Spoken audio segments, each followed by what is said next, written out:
자, 한번 들어가 볼게요. 계속. 여기까지 지금 10장까지는 하나님 나라와 대적할 수 있는 건 마가복음처럼 처음부터 하나님 나라와 이와 같이 예수님과의 대적하는 이와 같은 형태의 구도는 없어요. 여기까지는 완벽한 그 자체로 하나님 나라가 무엇인지를 선포하고 있어요. 맞죠? 뭘로 통해서요? 가르치시며 고치시며 선포하시며 이 내용을 통해서 하나님 나라가 무엇과 같은지를 잘 드러내셨어요. 한번 봅시다. 한번 외워볼까요?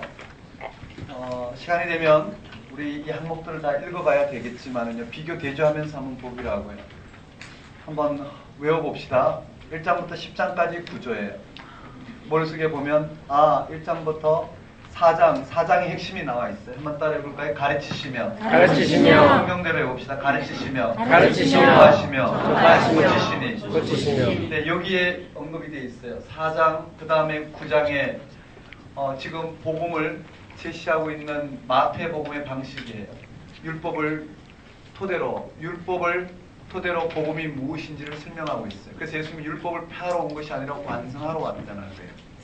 한번 따라해볼까요? 가르치시며 전파하시며 고치시니.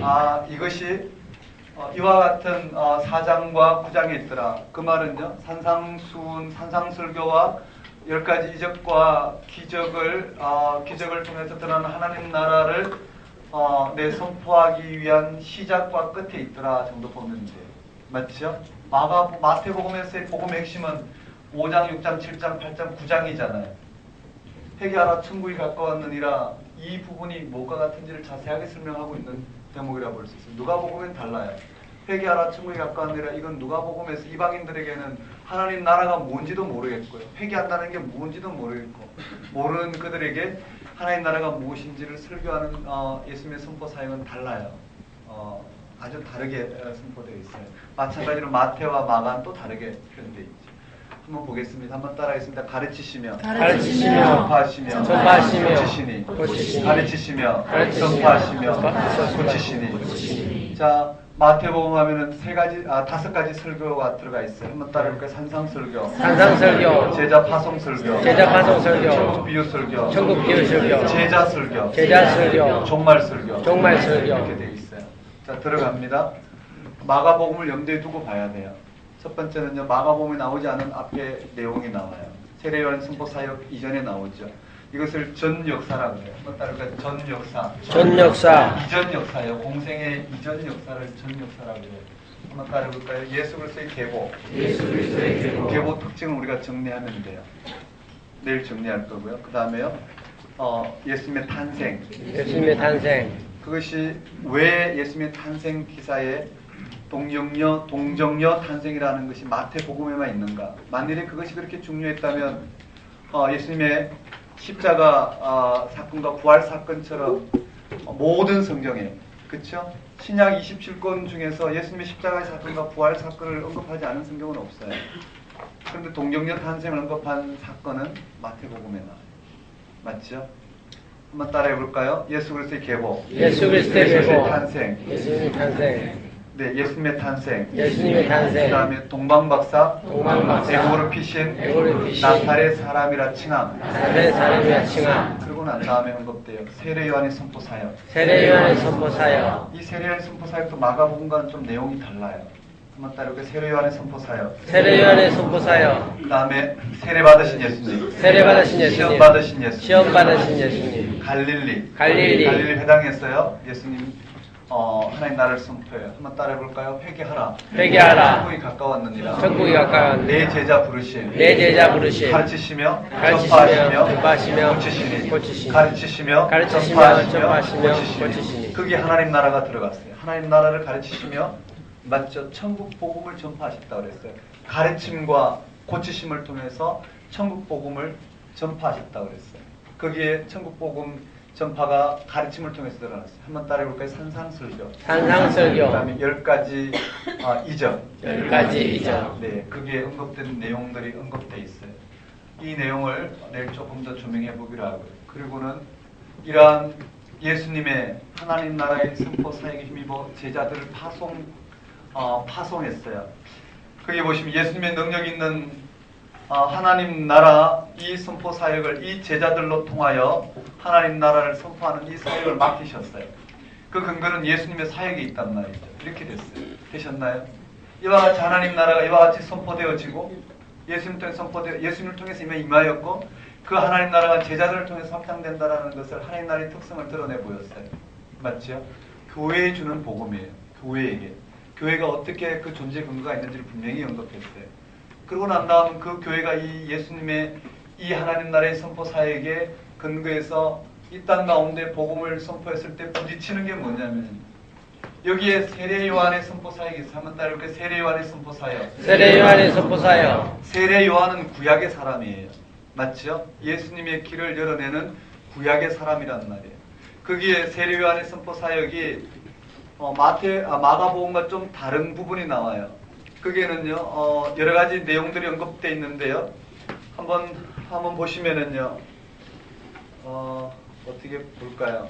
그냥 간단하게 내일 좀 더 보기로 하고요. 한번 따라볼까요? 세례 요한. 세례 요한. 세례 요한이 예수님의 길을 예비했어요. 예수님이 그리스도이심을 알고 예수님이 하나님 아들이시오. 예수님이 바로 하나님 나라이심을 여기에 선포했단 말이에요. 그런데 세례 요한이 이 예수가 그리스도이심을 선포했단 말이에요. 이 예수 그리스도를 통해서 하나님의 의가 나타났다고 선포했어요. 하나님 나라가 이 땅 가운데 임하였다고 선포했어요. 그런데 구약에서의 하나님 나라는 뭘까요? 구약에서의 하나님 나라는 악인은 심판받고 의인은 어떻게 구원받는 게 하나님 나라예요. 그런데 하나님 나라를 선포하는 세례 요한은 의인이란 말이에요. 그런데 이 세례 요한이요 이제는 어떻게 순교 직전에 있단 말이에요. 그리고 예수님을 통해서 하나님 나라가 임하였는데도 불구하고 여전히 악인이 득세하고 의인이 핍박을 받는단 말이에요. 그런 세례 요한의 눈에는 예수가 그리스도가 되셔서 이 땅 가운데 임한 하나님 나라를 이해할 수가 없는 거예요. 세례 요한에게도 하나님 나라가 눈에 들어오지 않아요. 구약의 관점에서 하나님 나라에 들어오지 않는단 말이에요. 그래서 세례 요한은 제자들을 보내서 예수님에게 물어요. 오실 그이가 당신입니까? 라고 물어요. 정말 오실 그이가 당신입니까? 물어요. 그 말은요. 정말 당신이 그리스도가 맞느냐라는 거예요. 당신이 하시는 사역이 정말 그리스도가 하시는 사역이 맞느냐고 묻는 게 더 정확하겠죠. 한번 따라해 볼까요? 오실 그이가 당신입니까? 맞잖아요. 여러분 이 구약의 이 마태복음의 내용이 보면 하나님 나라가 이와 같이 예수님을 통해서 선포되었고 이와 같이 하나님 나라의 특징이 드러났고 제자들이 하나님 나라를 이와 같이 예수님의 사역 근거에서 선포했을 때 이 구약에서 그동안 하나님 나라라고 하나님 나라 그들이 기다렸던 그 메시아를 통해서 열어내고자 하는 하나님 나라는 이 시온이즘이에요. 즉 다윗과 같은 강력한 통치자가 나타나서 이스라엘을 로마로부터 해방시킬 것이고 이 이스라엘 통해서 세계 역사가 재편될 것이라는 거예요. 이스라엘이 회복되는 것이었어요. 그들은 눈으로 지금 이 정치사에서 이스라엘이 회복되는 것, 유대교는 지금도 그걸 꿈꾸고 있죠. 그런 그리스도에 대한 표상을 갖고 있었던 구약시대의 마지막 선지자인 이 세례 요한이 당연히 예수님을 통해서 열어낸 이 하나님 나라의 의문을 품는 건 당연하단 말이에요. 그러니까 어떻게 해요? 이 세례 요한이 제자들을 보내서 한번 따라볼까요? 세례 요한. 여기 세례 요한의 질문과 답변 형식으로 주어졌는데 그걸 항목을 나눠보면 잘 안 외워지기 때문에 이렇게 되어 있어요. 하나님 나라가 이와 같이 선포되었을 때 하나님 나라를 잘 받아들이지 못하거나 이해를 못하거나 아니면 이 하나님 나라에 갈등이 있는 그 현상들을 지금 언급하고 있어요. 한번 따라해볼까요? 거절이나 불신앙이나 같은 내용인데요. 하나님 나라가 선포되었을 때 거절당하는 내용이에요.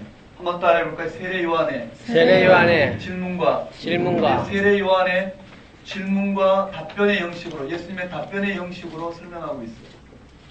세례 요한이 제자들 보내서 예수님에게 오실 그이가 정말 당신이 맞습니까? 구약에서 예언된 그 그리스도가 정말 당신이 맞습니까? 라고 물었어요. 그때 예수님은 뭐라고요? 구약에 예언된 대로 이와 같은 하나님 나라가 지금 드러나고 있어요. 그렇죠? 구약에 뭐라고 예언되었느냐면 이사야에 보면은 가난한 자가 복되게 되고 눌린 자가 자유케 되고 그쵸? 갇힌 자가 해방되는 이와 같은 역사가 일어난다는 거예요. 그래서 이 세례 요한의 제자들에게 예수님이 일어난 이 일들을 보고 그대로 전하라고 그랬어요. 맞다라는 거예요. 구약에서 예언된 그 글소가 맞는데 그 글소를 통해서 드러내시고자 하는 하나님 나라는 구약에서 이들이 지금 갖고 있는 표상보다 훨씬 더 어떻게 해요? 진전된 하나님 나라라고 보면 되겠죠. 율법을 완성한 하나님 나라, 하나님 나라의 성격이 다르다라는 것을 표현하고 있어요. 네, 제가 더 깊이 설명을 할 수 없을 것 같고요. 내일 좀 보완하기라고요. 한번 따라하겠습니다. 세례 요한의 질문과 답변. 세례 요한의 질문과 답변을 통해서 한번 따라해볼까요? 오실 그이가 당신입니까? 당신이냐고 물었어요. 이해되시나요? 그리고 예수님께서 또 이 땅에 예수님께서 이 땅에 하나님 나라를 선포했는데 하나님 나라를 받아들이지 않는 이 거절하는 도시들을 언급하고 있어요. 그 도시가 어떤 도시냐면은요. 여러분 어떤 도시죠? 고라신, 또요? 베세다, 가버나움. 이 도시들을 향하여 화를 선포하고 있고요.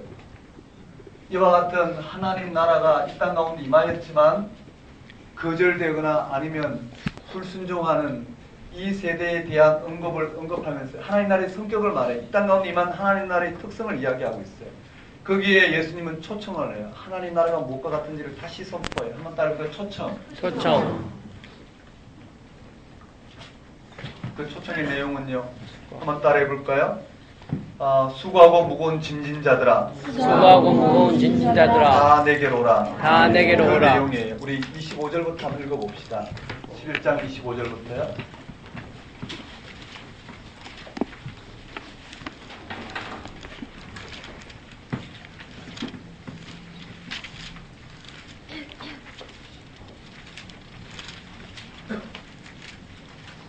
(11장 25절) 함께 읽겠습니다. 시작. 그때 예수께서 대답하여 이르시되 천지의 주제이신 아버지여 이것을 지혜롭고 슬기 있는 자들에게는 숨기시고 어린아이들에게는 나타내심을 감사하나이다.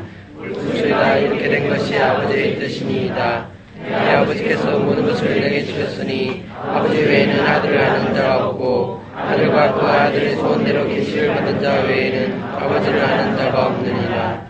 수고하고 무거운 짐진 자들아 다 내게로 오라. 내가 너희를 쉬게 하리라. 너는 마음이 온유하고 겸손하니 나의 멍에를 메고 내게 배우라. 왜냐하면 너희 마음이 힘을 얻으리니 이는 내 멍에를 씻고 내 짐은 가벼우리라 하시니라. 맞아요. 천지의 주제이신 아버지여. 그래요. 예수님을 통해서가 아니고는 이 하나님 나라를 스스로 알 자가 없다라는 거예요. 그래서 이 아들을 통해서 아버지의 뜻을 나타내심을 감사한다고 그랬어요. 한번 따라해볼까요? 천지의 주제이신 아버지시여. 네, 천지의 주제이신 아버지여. 그리고 예수님께서 당신을 통해서 하나님 나라의 뜻을 드러냈기 때문에 초청하는 거예요. 한번 따라해볼까요? 수고하고 무거운 짐진 자들아 다 내게로 오라. 여러분 물어볼게요. 수고하고 무거운 짐진 자들이 누군가요? 마태복음에서는요. 여기에 수고하고 무거운 짐진 자들은 바로 율법 아래 있는 자들이에요. 맞죠? 율법 아래 있는 자들을 초청하는 거예요. 여기서 보면은요, 세계관과 바리새인과 같은 의를 통해서 구원받고자 하는, 세계관과 바리새인들의 의를 통해서 구원받고자 하는 모든 이 땅의 사람들이죠. 수고하고 무거운 짐진 자들아 다 내게로 오라. 내 멍에는 가볍다라는 거. 맞죠? 우리는 예수를 믿음으로 말미암아 우리는 뭘 드리거나 지키거나 아니면 우리의 노력과 의지를 통해서 이루어가는 게 아니에요. 그저 예수님을 통해 드러난 하나님 나라를 믿으면 우리는 그 하나님 의롭다 하심을 받는다라는 거예요.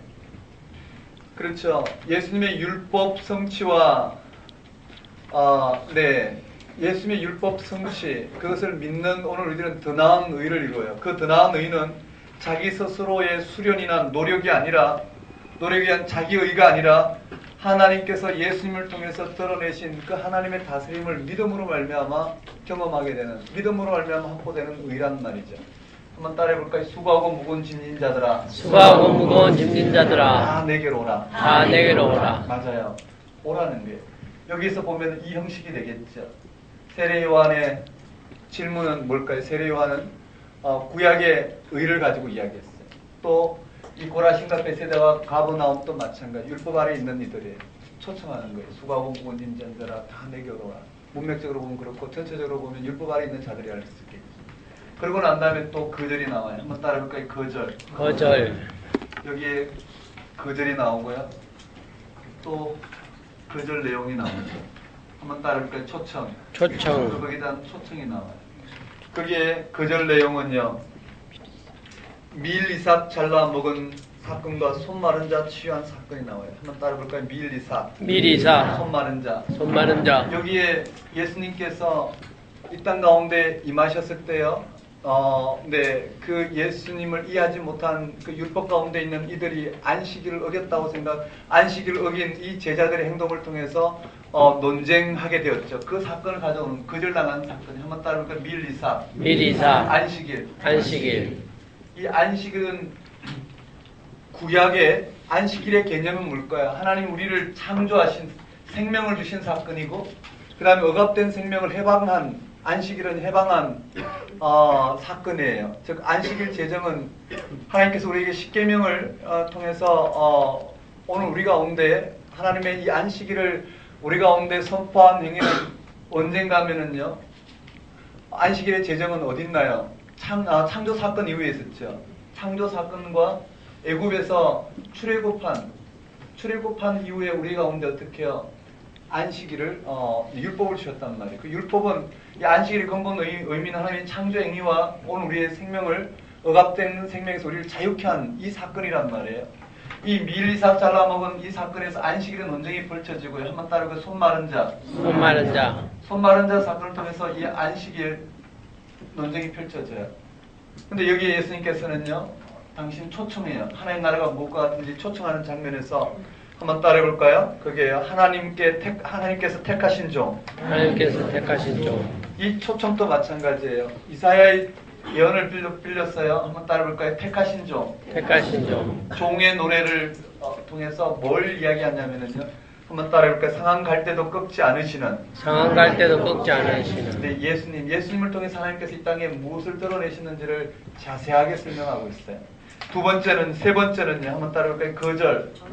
여기에 거절 1, 거절 2, 그 다음에 초청을 통해서 하나님 나라의 성격을 드러내고 있습니다.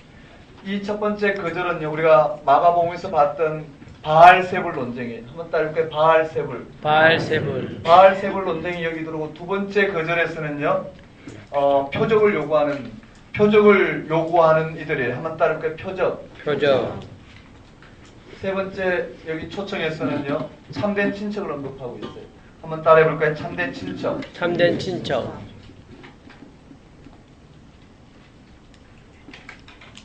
자, 한번 외워봅시다. 이게 핵심이에요. 하나님 나라의 성격에 대했어요. 그리고는 이와 같이 하나님 나라가 무엇과 같은지에 대해서 하나님 나라의 특성에 대해서 천국 비유 설교로 이게 들려주고 있어요. 하나님 나라가 무엇과 같은지요. 가라지 비유라든지 왜 이와 같이 거절당하는지 이 땅 가운데만 하나님 나라의 특성을 천국 비유 설교를 들려주기 때문에 이 앞에는 하나님 나라와 하나님 나라의 좌절을 언급하고 있어요. 한번 따라해볼까요? 거절. 초청. 저와 같이 한번 외워봅시다. 11장, 12장은 10장까지 완벽한 하나님 나라가 무엇인지 선포된 그 하나님 나라가 이 땅 가운데 제자들의 사역을 통해서 예수님과 제자들의 사역을 통해서 선포되어졌을 때 하나님 나라가 이 땅 가운데 어떻게 임하는지를 지금 언급하고 있어요. 첫 번째는요. 세례 요한과 같은 구약에 언급된 의인들조차도 하나님 나라가 무엇과 같은지에 대한 의문을 갖게 되는 거예요. 오실 그이가 당신이니까 맞다라는 거예요. 그 예수님을 통해서 드러낸 하나님 나라는 구약의 하나님 나라를 초월하신다라는 거예요. 정확히 말하면 구약에 언급된 하나님 나라의 근본 그 하나님의 계시가 예수님을 통해서 온전히 드러난 것이죠. 한번 따라해 볼까요? 세례 요한의 질문과 답변. 그 다음에 화선포. 초청. 두 번째 밀리사. 손 마른 자. 초청. 세 번째요. 바알세불, 바알세불, 표적 요구, 표적 요구, 초청. 초청, 자, 한번 봅시다. 세례요한 이야기는 됐고요. 화 선포하는 이 도시들도 됐어요. 그리고 예수님은 수고하고 무거운 짐진 자들을 초청해요. 예수님만이 뭘까요? 참된 안식을 허락할 수 있다라는 거예요. 근데 이 땅의 안식일에 대해서 예수님께서 이 참된 안식을 선포했는데 불구하고 이 땅은 어떻게 해요? 밀 이삭 잘라먹고 손 마른 자 고친 사건을 통해서 예수님을 십자가에 못 박고 어떻게 죽일까? 예수님을 어떻게 죽일까? 이 논쟁 가운데로 가더라는 거예요. 한번 따라해볼까요? 밀 이삭, 손 마른 자, 손 마른 자. 그리고 예수님이 누구신지 택하신 종의 노래를 통해서 상한 갈 때도 꺾지 않으신 예수님이 여기 소개되고 있어요. 그 다음에 세 번째는요, 바알세불. 예수님께서 하나님 나라를 드러냈지만 종교 지도자들은 바알세불, 귀신의 대항의 힘을 입어서 귀신을 쫓아낸다고 이야기하는. 그러니까 예수님을 귀신 들린 자라고 이야기해요. 그걸 성령 해방죄예요. 맞죠? 성령께서 하나님께서 이 땅 가운데 하나님 나라를 열어내는데 그 하나님 나라를 어떻게 해요? 귀신 들린 형상으로 받아들이는 거예요. 그 다음에요, 하나님 나라, 예수님이 이 땅 가운데 임하신 하나님 나라 자체이신데도 불구하고 예수님이 하나님의 아들이심을 증거하는 표적을 요구해. 예수님은 뭐라고요? 부활의 표적밖에 보여줄 게 없대. 요나의 표적은 3일 만에 살아난 요나의 표적은 예수님이 부활을 가리키죠. 부활밖에 예수님이 보여줄 표적이 없다라는 거예요. 다시 말씀드리면 부활을 통해서만 하나님 나라를 바라볼 수 있다라는 거예요. 맞죠? 그럼 누가 여기에 눈을 뜰 수 있는 초청이에요. 참된 친척, 하나님의 뜻대로 행하는 자라야 하나님 나라에 들어갈 수 있다. 이것을 언급하고 있어요. 그리고는 하나님 나라가 여기 선포돼요. 한번 따라해볼까요? 천국 비유설교. 천국 비유설교. 천국 비유설교. 천국 비유설교. 네, 여기 있는 것만 알고 넘어가겠습니다. 여기에 대한 특성을 선포하고 있어요. 여기까지예요. 그리고 이 하나님 나라의 관점에서 이 제자들의 무지를, 하나님 나라에 대한 이와 같이 선포된 이 하나님 나라에 대한 제자들의 무지를 여기 언급하고 있어요. 여기 언급된 제자들의 무지, 여기서부터 쭉 해서 하나님 나라에 대한 무지를 마가복음에서 언급된 그대로 갖고 들어와서 선포하고 있어요. 그럼 마태복음 특징 아시겠죠? 마태복음 특징은요, 하나님 나라에 대해서 무엇과 같은지를 마가복음과는 전혀 다른 율법적 관점에서 아주 자세하게 선포했어요. 그리고는요, 이 하나님 나라를 따르는 이 제자들의 무지를 그대로 마가복음에서 선포한 내용을 그대로 가져왔어요. 되셨나요? 한번 봅시다. 여기에 마가복음 한번 볼까요? 여러분, 여기에 예를 들어서 밀리삭 잘라보는 사건 마가복음이 어디 나오는지 아시겠죠? 예. 중세 금밀손 맞나요? 네. 그 다음에 여기 보시면 바알세불 논쟁 어딨나 12제자 부른 사건 다음에 나오죠. 그 다음에 여기에 참된 친척 내용 어디 나오나요? 마찬가지로 여기 나와요. 이해되시나요? 예. 이 내용들이 어디 나오는지 확인할 수 있어야 돼요. 그 다음에 14장에 가면은요, 마가복음에서 볼까요? 세례요한의 사역은 마태복음에 나와 있죠? 내일 자세히 할 거예요. 근데 한번 시도해 보는 거예요. 세례 받으신 예수님, 시험 받으신 예수님, 갈릴리에서 네 제자 부르신 사건이 언급되어 있어요. 그런데 권세 있는 교훈이나 이와 같은 부분을 통해서 예수님을, 하나님 나라를 선포하고 있는 예수님을 드러내기보다는 저게는 뭐라고요? 가르치시며 전파하시며 고치신 이로 언급되어 있고, 이 모든 것을, 이 전체 언급된 하나님 나라에 대한 복음에 대해서 예수님을 통해서 이 땅 가운데 드러난 하나님 나라가 무엇과 같은지를 설교와 이적과 기사를 통해서 자세히 설명하고 있어요. 마태복음에. 어떻게 해요? 보시면요, 여기에 권세 있는 교훈은 저와 같은 하나님 나라에 대한 율법을 토대로 가르침으로 가 있고요. 축기는 뺐다고 그랬어요. 성전에서요.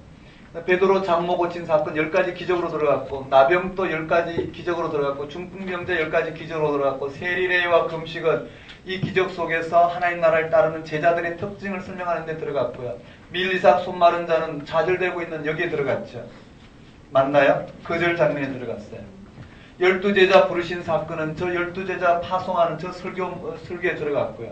예수님의 친척 사건은 마가복음만 나오기 때문에 빼고요. 바알세불과 참된 친척도 마찬가지 거절, 예수님의 하나님 나라의 거절에 대해서 언급되어 있어요. 거절과 초청에 대해 있어요.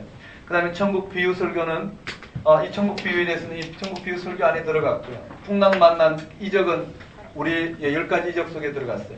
그라사 귀신 들린 자, 회장장, 야율의 딸, 혈증의 여인은 다 저 기적 속에 들어갔어요.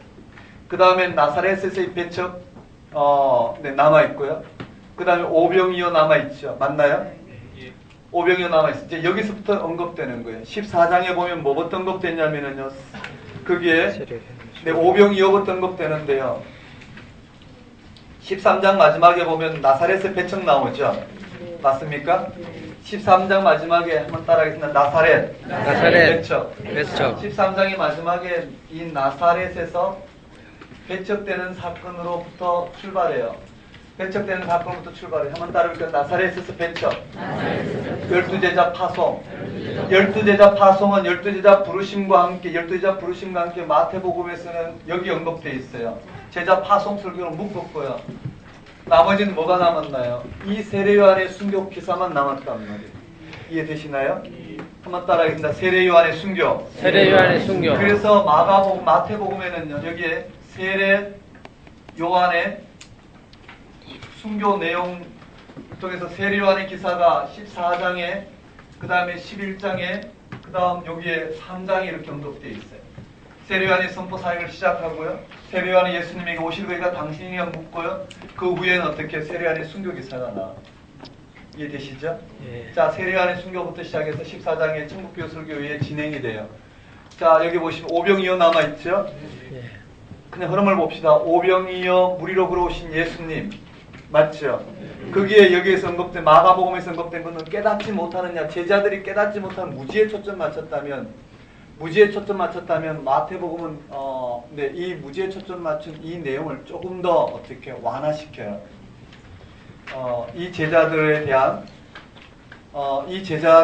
무지를 조금 더 완화시켜요.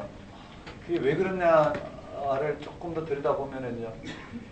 여러분, 초대교회의 가장 네, 예수님의 수제자로서 초대교회의 가장 권위 있었던 예수님 승천하신 다음에 제자는 누구였을까요? 베드로였겠죠. 마가는 베드로의 통역사였다고 그러죠. 마가복음의 내용에 베드로의 내용이 주류예요. 그렇죠? 이 베세다 맹인 사건 이후에 베드로의 신앙 고백도 그렇고, 나중에 우리 뒤로 가면 베드로가 예수님을 거절하고 부인하고 마지막에 부활하신 예수님을 보고도 깨닫지 못하는 베드로를 통해서 언급되어 있어요. 그러니까 뭐라고요? 베드로의 간접문이에요. 초대교회의 사도의 수장이었던 이 베드로가 스스로 늘 설교할 때마다, 늘 복음을 전할 때마다 자기의 무지를 통해서 네, 자기의 무지와 이 무지를 통해 눈을 열어주신 예수님의 이 복음, 복된 소식을, 이 복음을 들려줬단 말이에요. 자신의 무지를 들었어요. 거의 어떻게 해요? 복음에 눈뜬 자신의 간증이라고 해볼 수 있겠죠. 성령께서는 그러한 베드로를 따라하는 마가를 통해서, 이게 이제 네, 교부들의 문헌에 잠깐 나오기 때문에 언급해 보는 거예요.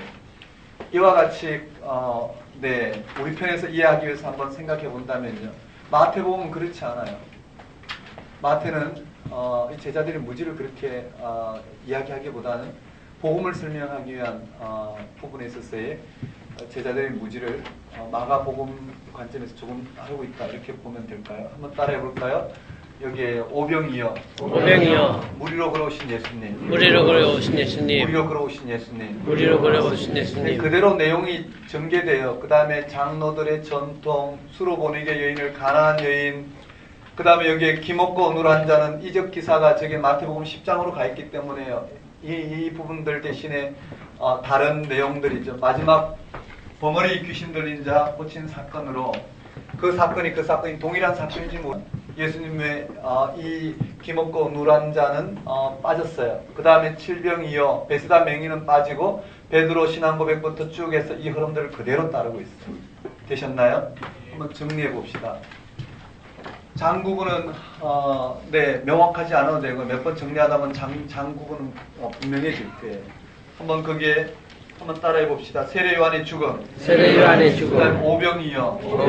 자, 여기에 오병이어가 나오고, 그다음에 저기에 제자들의 무지가 사건으로 언급된 부분 나와요. 한번 따라해 볼까요? 물 위로 걸어오신 예수님.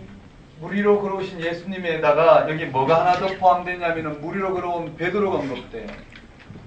여기에 물 위로 걷게 되는, 그쵸? 물 위로 걸어간 베드로가 여기 특별히 더 추가되어 있어요.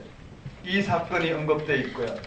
그 다음에 게네사렛에서 병자 취했다는 내용이 여기에 부과되어 있고, 그 다음에 넘어갈게요. 한번 따라해볼까요? 장로들의 전통. 장로들의 전통. 여기에 장로들의 전통이 언급되어 있고, 마가복음을 외웠다는 전제하에 보는 거예요. 장로들의 전통이 언급되어 있고요. 여기 수로보니게 여인에 해당되는 가나안 여인의 믿음이 해당돼요. 한번 따라해볼까요? 가나안 여인. 여기에 가나안 여인의 믿음이 언급되어 있고, 똑같은 기능이에요. 그 다음 여기 언급된 게, 여기 보시면 가나안 수로보니게 여인 믿음, 다음에 기목고 누란 자 꽂힌 사건, 기목고 말더러운 자 꽂힌 사건은 마태복음에서는 이적장으로 나갔기 때문에 뺐다고 그랬어요. 그리고 뭐가 언급되느냐면요, 여기에 칠병이어가 언급되는데 장이 좀 달라요. 바로 앞으로 올라가요. 한번 따라해볼까요? 칠병이어. 칠병이어. 여기 오병이어가 있고 여기는 칠병이어가 있어요. 칠병이어 다음에 다시 또 어떻게 해요? 이 배에서 떡 가져오기를 잊어먹은 이 제자들의 무지가 그대로 언급되어 있어요. 한번 따라해볼까요? 칠병이어. 칠병이어. 네, 이 칠병이어 다음에 이렇게 볼까요? 제자들이 떡 가져오기를 잊어먹은 배에서의 사건이 나와요. 한번 따라해볼까요? 배. 이것이 바로 바리새인들의 표정 요구와 배에서 떡이 없어 수군거림과 그 내용들을 언급해놨어요. 이렇게 언급됐어요. 한번 따라해봅시다. 오병이어. 오병이어. 칠병이어. 칠병이어. 제자들의 무지. 제자들의 무지. 제자들의 무지. 그 가운데 장로들의 전통과 가나안 여인의 믿음이 나와요. 눈으로 따라오면 돼요. 그러면 나중에 몇 번 정리하다 보면 외워지겠죠. 자, 한번 보겠습니다. 그게 한번 따라해볼까요? 베드로 신앙 고백. 베드로 신앙 고백. 여기에서 베드로 신앙 고백이 이루어졌듯이요. 마태복음도 여기서부터 이루어져요. 한번 따라해볼까요? 베드로 신앙 고백. 베드로 신앙 고백. 여기에 베드로 신앙 고백이 일어나요. 한번 따라해볼까요? 베드로 신앙 고백. 베드로 신앙 고백. 너희는 나를 누구라 하느냐? 조금만 힘내십시다. 20분 남았어요. 한번 따라해볼까요? 너희는 나를 누구라 하느냐? 너희는 나를 누구라 하느냐? 너희는 나를 누구라 하느냐? 너희는 나를 누구라 하느냐? 주는 그리스도시요 살아계신 하나님의 아들이시니다 고백하자. 예수님 뭐라고요? 이를 알게 하시는 누구시라고요? 하나님이시라고. 그 말을 베세다 맹인 사건을 빼고 대신 해석해서 마태복음을 기록했단 말이에요. 되셨죠? 이를 알게 하신 이는 하나님이시다. 그리고 천국의 열쇠와 반석이 되게 하겠다. 이와 같은 사건들을 쭉 언급했어요. 그 후에 베드로의 신앙 고백 이후에 한번 따라해 볼까요? 1차 순환 예고. 1차 순환 예고. 1차 순환 예고. 1차 순환 예고. 베드로 신앙 고백 이렇게 한번 볼까요? 한번 따라하겠습니다. 베드로 신앙 고백. 신앙 고백. 마가복음 그대로예요. 베드로 신앙 고백 이후에 1차 순환 예고가 나와요. 한번 따라해봅시다. 1차 순환 예고. 1차 순환 예고. 1차 순환 예고가 주어지고요. 그 다음에 제자들의 무지가 언급되어 있어요. 한번 따라할까? 무지. 베드로의 항변이 언급되어 있어요. 그리고 제자도를 가르쳐요. 한번 따라할까요? 제자도. 이 제자도도 마가복음과 똑같아요. 그 다음에 한번 따라해볼까요? 2차 순환 예고. 2차 순환 예고. 2차 순환 예고가 어디냐면 17장에 있어요. 한번 따라해볼까요? 2차 순환 예고. 2차 순환 예고. 여기 2차 순환 예고가 있고요. 다시 또 제자들의 무지가 언급되고 이 제자도가 여기 언급돼요. 되셨나요? 이 제자도가 언급되고요. 이 제자도가 언급되고 난 다음에 제자 설교 형태로 주어지고 19장에 보면은 20장에 보면 3차 순환 예고가 나와요. 한번 따라해볼까요? 3차 순환 예고. 3차 순환 예고. 3차 순환 예고. 3차 순환 예고. 제자들의 무지. 제자들. 이게 누가 크냐라는 논쟁으로 이어져요. 자, 저를 한번 보셔요. 이 흐름이 그대로 연결이 돼요. 한번 따라해볼까요? 베드로 신앙 고백. 베드로 신앙 고백. 1차 순환 예고. 1차 순환 예고. 무지. 제자도. 제자도. 그 가운데 뭐가 있을까요? 변화산 사건이 있어요. 맞죠? 변화산 사건, 귀신 들린, 여기 간질병이라 되어 있어요. 귀신 들린 아이 고친 사건 언급되어 있고요. 그 다음에 2차 순환 예고, 무지, 제자도. 이 제자도부터 이제 어떻게 해요? 마태복음은 이게 특징이란 말이에요. 이 제자도부터 18장에 이 제자 파송 설교까지 이 내용을 설교의 형태로 복음을 설명하고 있어요. 하나님 나라의 특징, 하나님 나라의 제자들의 삶을 여기 언급하고 있어요. 한번 따르니까 제자도. 여기 제자도에 대한 교훈을 언급하고 있고요. 거기에 추가해서 성전세 반세계 그 다음에 18장이면 누가 크냐, 연자맷돌, 이런 양, 죄지은 영세, 용서, 탕감받은 좋은 비유. 여러분 이건 그냥 이렇게 빗금을 치면 돼요. 이 내용을 그냥 박스만 쳐놓고요. 18장 비워두시면 돼요. 내일 한번 다뤄보기라고요. 그 다음에 한번 따라하겠습니다. 제자도. 마가복음 보실까요? 마가복음 익숙해 있다면요. 제자도를 설명하고 난 다음에 이혼, 어린아이 교훈, 부자 청년, 보상 문제 언급돼 그대로예요. 19장에. 제자 파송 설계 이후에 한번 따라해볼까요? 이혼, 어린아이, 부자 청년, 그 다음 제자들의 보상, 제자들의 보상 문제가 언급되어 있고요. 이 제자들의 보상 문제에 있어서 하나님 나라가 무엇과 같은지를 예수님은요 예를 들어놨어요. 그 예가 무엇이냐면요, 포도원 품꾼 삭 비유예요. 한번 따라해볼까요? 포도원, 품꾼. 네, 포도원, 품꾼 싹 비유를 통해서 하나님 나라가 무엇과 같은지를 마태복음엔 조금 더 구체적으로 설명하고 있어요. 한번 따라해볼까요? 순환예고. 3차 순환예고. 제자들의 무지. 그 다음에 언급된 것이요, 바디메오 맹인 꽂힌 사건이라면 여기는요 여리고 맹인이. 한번 따라해볼까요? 여리고 두 맹인. 여기에 그 제자들이 이와 같은 하나님 나라에 눈 뜨기 위해서는 여기에요, 여리고 두 맹인이 눈을 뜨는 사건을 통해서 하나님 나라를 드러내고 있다. 자, 여기까지가 마태의 특징이에요. 시간이 없어서 읽으면서 여러분이 숙성될 때까지는 못했지만 그래도 우리가 내일 강의를 위해서 한번 볼 수 있을 것 같아요. 저를 한번 보십시다. 가장 중요한 건 마가복음을 외우는 거예요. 맞죠? 한번 따라해볼까요? 마가복음. 한번 따라해볼까요? 세례 요한. 세례 받으신 예수님. 시험 받으신 예수님. 갈릴리. 하나님 나라 선포. 때가 찾고. 네, 하나님 나라가 가까웠으니. 회개하라. 복음을 믿으라. 내 제자 부르심. 따름. 아니, 버림. 따름. 그 다음에요, 권세 있는 교훈. 축귀. 치병. 네, 베드로의 장모 고침. 네, 그 다음에 넘어갔어요. 나병. 그러고 난 다음에 이와 같은 하나님 나라를 선포한 예수님과 그 당시 자기 부인과 자기 십자가 지는 것이 없는 그 율법의 자기 의에 집중하고 있는 이 유대교와의 논쟁이 들어가요. 한번 따라해볼까요? 중세금밀손. 예수를 어떻게 죽일까? 예수님 12제자를 뽑으셔. 12제자. 누가 12제자가 될 수 있는지, 예수님의 친척들이 미쳤다는 사건, 바알세불 참된 친척 사건을 통해서 하나님의 뜻대로 행하는 자라야 하나님 나라에 들어갈 수 있다 분명히 선언했어요. 그 다음에요, 한번 따라해볼까요? 12제자 부르심. 그라사 귀신 들린 자. 회당장 야이로의 딸. 혈루증 여인. 그 안에 하나님 나라의 특성을 설명하고 있어요. 한번 따라해볼까요? 시등. 서겨. 풍랑. 넘어가요. 나사렛에서 배척. 12제자 파송. 세례 요한의 순교. 보고. 파송 사건 안에 12제자, 이 땅 가운데 하나님 나라를 위해 부름받은 제자들의 삶이 세례 요한을 통해서 언급되고 있어요. 그러고 난 다음에 한번 따라해볼까요? 오병이여. 실병이여. 배.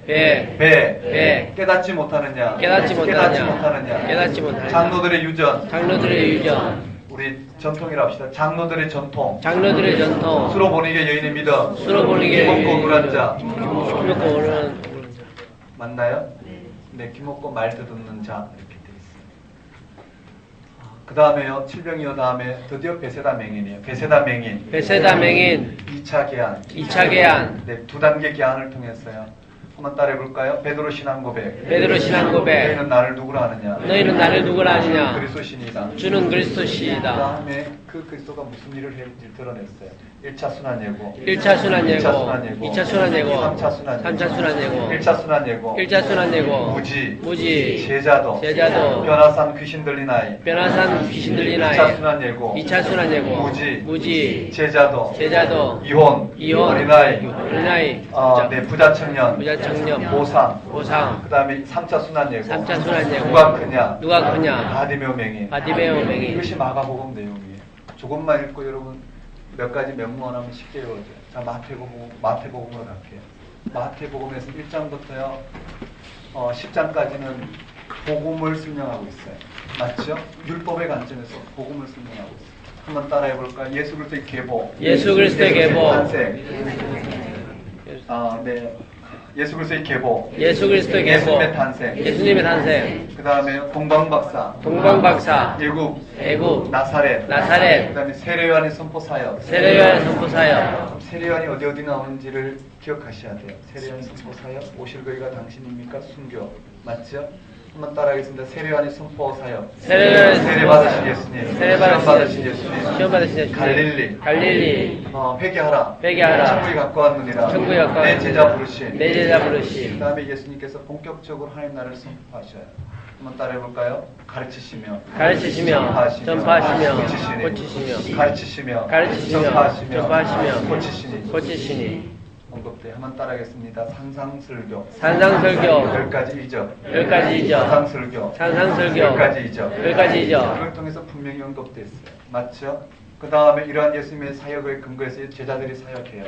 한번 따라해볼까요? 제자 파송설교 10개의 자 부르심 파송 이러한 하나님 나라가 이 땅 가운데 전해졌을 때 어떻게 해요? 거절이 일어나는 거예요. 맞죠? 왜 고난을 받느냐라는 거예요. 이 하나님 나라가 이 땅 가운데 왜 고난을 받느냐라는 거예요. 한번 따라해 볼까요? 거절이 초청 3세트로 이루어져 있어요.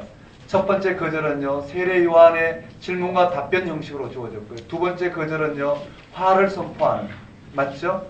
예수님의 이 선포 사역을 받아들이지 않는 도시들에 대해서 선포하고 초청해요. 수고하고 무거운 짐진 자들아 다 내게로 오라. 예수님은 율법에 있는 이 땅의 사람들을 예수님을 통해 이 땅 가운데 드러난 하나님 나라로 초청하고 있어요. 그 다음에 12장 가면요, 거절 초청이 있어요.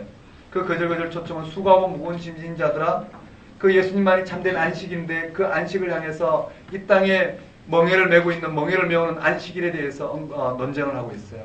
밀리삭, 잘라먹은 사건, 손 마른 자 고친 사건을 통해서. 그리고 예수님을 초청해요. 상한 갈대를 꺾지 않으신 예수님께서 이 땅 가운데 생명을 살리러 오셨다는 어떤 방법으로요? 율법의 방법이 아닌 예수님에게 연된 하나님의 방법으로. 그 다음에 세 번째 거절과 초청은요, 바알세볼, 예수님이 땅 가운데 와서 하나님 나라를 선포했지만 귀신의 대항을 입고 귀신의 대항의 힘으로 바알세볼의 힘으로 귀신을 쫓아낸다고 오해하고 있는 종교인들. 그 다음에요, 예수님이 이 땅 가운데 임하신 그 자체가 하나님 나라인데도 불구하고 표적을 보이라는 그들에게 요나의 표적을 예수님은 말씀하고 있고요. 그게 초청하고 있어요. 맞죠? 참된 친척을 통해서. 하나님 나라에 누가 들어갈 수 있는가 하면은 바로 하나님의 뜻대로 행하는 자, 즉 예수 그리스도를 통해서 들은 하나님 나라를 믿음으로 통해서 들어갈 수 있는. 그러한 하나님 나라의 특징이 천국 비유설교를 통해서 드러났어요. 한번 따라볼까요? 천국 비유설교. 그 다음부터는요, 나사렛의 배척을 기점으로 이 마가복음 순서를 그대로 따라요. 거의 그대로 따라요. 한번 따라해볼까요? 나사렛의 배척. 세례 요한의 순교. 자, 오병이요. 실병이요. 오병이요. 제자들의 무지. 배. 제자도. 이해되시죠? 맞나요? 제자들의 무지까지만 언급해볼까요? 한번 따라하겠습니다. 오병이요. 제자들의 무지. 배를 통해 설명하고 있어요. 그 다음에요, 실병이요. 제자들의 무지. 배를 통해서 설명하고 있어요. 내용은 여러분이 잡으시고요. 그 가운데 장로들의 전통과 가나안 여인의 믿음이 언급되어 있어요. 맞죠? 기먹고 우는 자는 빠졌어요. 자, 그 다음 베세다 맹인이 나오지 않고 뭐가 나오냐면은 베드로 신앙 고백이 나와요. 한번 따라볼까요? 베드로 신앙 고백. 1차 순환 예고. 2차 순환 예고. 3차 순환 예고. 그 가운데 끼어 있는 게 무엇이냐면은 두 번째 제자에서 제자 설교까지가 가운데 끼어 있다라는 거예요. 이해되시죠? 그 나머지는 호동 품꾼 싹 비유를 통해서 하나님 나라가 무엇인지 구체적으로 좀 더 설명해 주고 있어요. 이 정도 열려놓고요, 여러분과 함께 정말 한 달락씩 해석해 가면요, 얼마나 이렇게 말씀이 잘 열리는지 몰라요. 전하는 저도 그렇고, 듣는 여러분도 그렇고, 꿀송이보다 더단 하나님의 말씀 앞에 우리 마음이 녹아내리는 것을 볼 수 있어요. 참고로 이제 서울여대에서 교수님들과 이 성경 공부를 해요. 올해 한 학기 하고 방학하고 이제 2학기도 할 텐데요. 이렇게 하나님 말씀을 열어놓고 한 달락 한 달락 무슨 말씀 하시는지를 이와 같은 이제 묵상집을 가지고 다뤄요. 이게 1권, 2권, 3권으로 해서 여기에 보통 5편에서 한 6편 정도의 설교문이 들어있어요. 제목은 이제 손을 펴라. 그래서 3장까지, 3장 6절까지 내용을 여기다가 담아놓고요. 그 다음엔 또 4장부터 시작해서 또 담고 보통 두세 권씩 해서 하나씩 조명해봐요. 도대체 무슨 말씀하고 있는지. 그러면 시각이 많이 열려요. 하지만 이렇게 열어내는 시각은 구체적으로 열어냈던 한 절 한 절 또 한 달락 한 달락 전체를 통해서 조명한 말씀을 제가 이런 설명 위주로 여러분과 나누는 거예요. 그러니까 한 달락 한 달락을 철저히 이렇게 조명해보고 그 전체의 결과를 여러분과 나누는 거기 때문에 아마 보시면 여러분들도 그런 깊이 있는 부분으로 아마 읽혀지리라 생각해요. 오늘 가셔서 내일 오전까지 여러분 복음서를 내일까지 거의 90% 수준으로 끝내려면 이 항목을 외워주셔야 돼요. 국어단이나 다른 방법은 안 돼요. 제 말은요, 본문으로 들어갈 수가 없어요. 그냥 돌아가려고 하지 마시고 지금 주어진 대로 이틀이면 되잖아요. 그렇죠?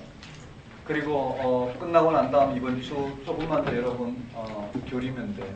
탭스가 여러분 걱정이시겠지만 일단 저와 함께 이렇게 만났어요. 그래서 제가 간곡히 권면하기는 오늘 가서 마가복음을 구절을 외우시고 마태복음을 외우시고 못 외운다면 적어도 펼쳐놓고 어떻게 전개되는지 정도 눈으로 보고 확인하고 조금만 더 확인하면 한두 시간이면 좀 방향을 잡고 인식할 수 있을 거예요.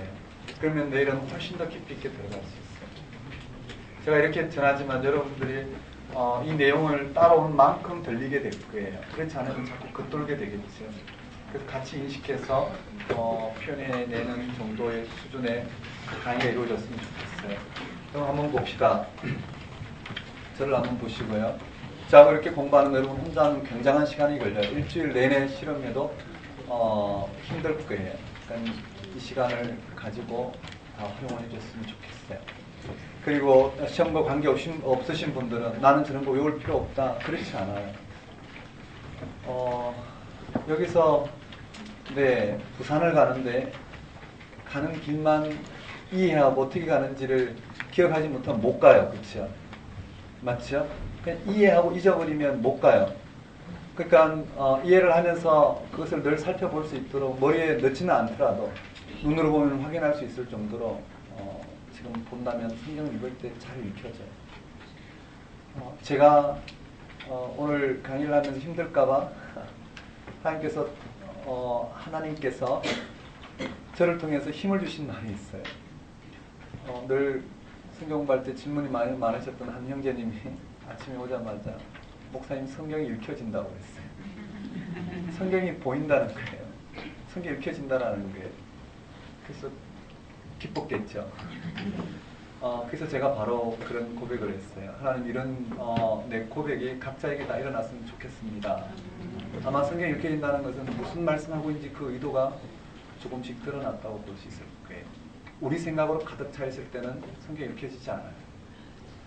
그렇죠? 그렇지만 조금씩 하나님 말씀이 우리 가운데 역사하시면 무슨 말씀하시는지 너무나 보이게 되고요. 그때 보였을 때는 그 의도를 알게 된단 말이에요. 그러면 그 이전에 내가 왜 그렇게 봤을지 나를 조명하게 되기 때문에요.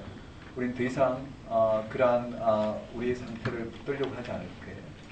간단한 예로 분명하잖아요. 말씀에 무슨 말씀하는지 분명한데 이런 의도를 놓치고 어떤 해석을 할까요? 누가복음 19장에 나오는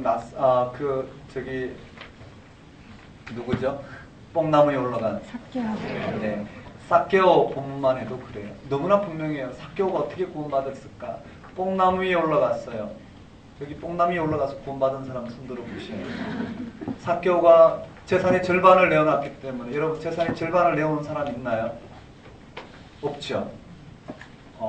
있다면 네, 다행이고요. 무슨 말이냐면 그런 부분으로 삭개오가 구원받은 게 아니라 삭개오가 구원받은 것은 이유는 하나예요. 우리 각자와 똑같아요. 주님이 찾아오셨어요. 주님이 삭개오를 찾아가면 삭개오가 구원받았어요. 아직도 우리는 구원에 대해서 하나님 나라에서 그렇게 오해를 하고 있다면 본문도 그렇게 보여요. 우리는 구원받기 위해서는 삭개오와 같이 뽕남이 올라가서 예수님이 잘 보이는 데 가서 우리가 막 어찌해야 된다고 여전히 우리가 뭘 해야 된다고 생각하는데 그렇지 않아요. 예수님 통해 드러난 하나님 나라를 믿음으로 우리는 하나님 나라, 하나님 다스림 가운데로 나아갈 수 있다는 그것처럼요. 이것이 처음엔 당황스럽지만 좀 더 자기를 부인하고 자기 십자가를 진다는 이 말씀에 점점 하나님 나라가 보이게 되고요. 그때는 하나님 말씀이 얼마나 꿀처럼 난지 우리를 얼마나 정화시켜 가는지 우리의 삶 속에 임한 하나님 나라 여기 있다 저기 있다라는 것으로 우리를 혼동케 하지 않아하고 분명한 하나님 나라 하나님 다스림 가운데 우리가 서게 될 때 그 기쁨이란 이루 말할 수 없다라는 그런 하나님 나라는 그냥 오지 않아요. 복음을 들어야지 오고요. 믿음은 들으면서 난다고 했어요. 그냥 듣는 게 아니라 하나님 무슨 말씀하시는지 깊이 상고하면서 들어야 돼요. 우린 그런 시대가 됐어요. 상고하지 않으면 들리지 않는 시대. 이해되시죠? 율법을 통해서 복음을 조명하지 않으면 율법에 가려져서 복음이 들리지 않는 그들 향하여 깊이 있게 율법을 통해서 복음이 무엇인지를 설명해 나가고 있는 마태복음과 같이요. 우리 가운데는 복음을 날마다 들을 수 있어야지. 그 세밀한 하나님의 그 구체적인 말씀하시는 바를 들을 수 있어야지. 오늘 우리는 이와 같은 하나님 다스림 가운데 우리가 믿음으로 고백하며 설 수 있다라는 그 일들이 이렇게 거칠게 말씀을 전하지만 성령께서 도구 삼아서 우리 각자에게 그러한 하나님 나라가 임할 수 있도록 복음이 들려지는 시간이 됐으면 좋겠습니다. 우리가 더 반복하고 싶지만 하지 않겠어요. 여러분 가서 꼭 외워서 오시면 더 좋겠고요. 하나님 말씀이 분명하게 드러나도록 좀 더 구체적으로 한번 정리해 보시면 좋겠어요. 그래서 여러분 색깔 표시는 하지 마시고 그냥 그 교재에다가 제가 강의하는 부분들 바둑판에다가 쭉 정리해 오시면 내일 좀 더 효과적으로 들어갈 수 있을 거예요. 여러분 저희들 이틀 동안 강의를 하는데